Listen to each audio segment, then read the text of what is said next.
أمهرية نسبة إلى قبيلة أمهرة. أمهرينيا ቋንቋ ደግሞ የአማራ ለሚባሉት ማህበረሰብ ወደ እነሱ ነው የነሱ ነው ማለት አማርኛ የሚለው ራሱ የመጣው አማራ ከሚለው ነው።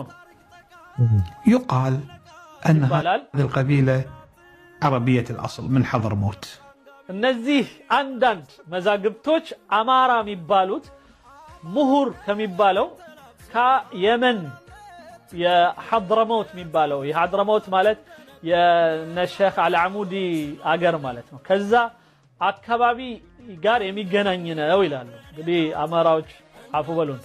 وأتت ولذلك الاسم يعني يؤيد ذلك.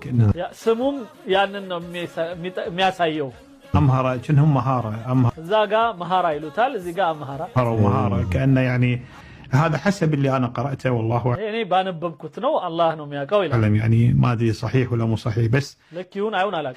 يقال أنهم عرب في الأصل أتوا الذي مسرتها عرب نو يبالال من حوالي 2000 سنة من 3000 عام بفيت الجزيرة العربية من حضرموت واستقر